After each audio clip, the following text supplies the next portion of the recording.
ভারতের ঘন জঙ্গলে, যেখানে প্রাচীন গাছপালার মাঝে ছায়া নাচত, সেখানে রাজ নামে এক রাজকীয় বেঙ্গল টাইগার বাস করত।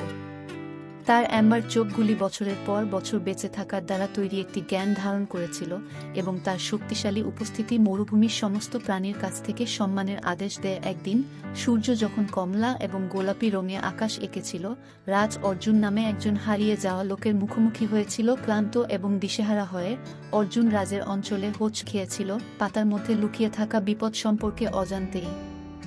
রাজ তার সামনের ভঙ্গুর প্রাণীর দ্বারা কৌতূহলী হয়ে অর্জুনের সংগ্রামগুলি পর্যবেক্ষণ করেছিল। ধাক্কা দেওয়ার পরিবর্তে রাজ তাকে প্রদক্ষিণ করেছিল, লোকটির কাছ থেকে যে ভয় ছড়িয়েছিল তা অনুভব করে। অপ্রত্যাশিতভাবে অর্জুন রাজের সাথে চোখ বন্ধ করেছিলেন, সংযোগের একটি মুহূর্ত যা শিকারের গতিকে অতিক্রম করেছিল। পরের দিনগুলিতে রাজ এবং অর্জুনের মধ্যে একটি অসম্ভাব্য সাহচর্য তৈরি হয়েছিল। বাঘটি অর্জুনের নীরব অভিভাবক হয়ে ওঠে, তাকে জঙ্গলের বিপজ্জনক গভীরতার মধ্য দিয়ে পথ দেখায়।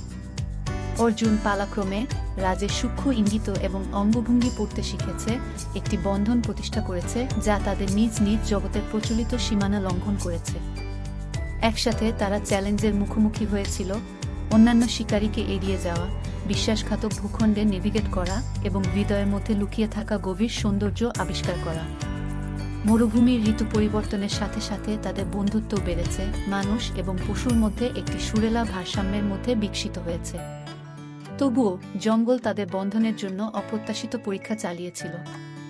যখন একটি প্রতিদ্বন্দ্বী বাঘ রাজের অঞ্চলকে হুমকি দেয়, তখন অর্জুন তার বন্ধুর পাশে দাঁড়ায়, এমন একটি সাহস প্রদর্শন করে যা বন্যের শক্তিকে প্রতিফলিত করে।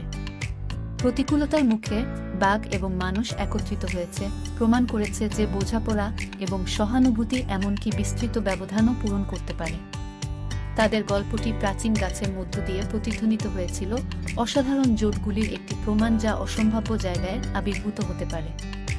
আর তাই জঙ্গলের বিস্তীর্ণ ছাউনির নিচে বাঘ এবং মানুষ তাদের যাত্রা অব্যাহত রেখেছে, চিরকাল তাদের বিশ্বের মধ্যে বোনা বিশ্বাসের সুতো আবদ্ধ।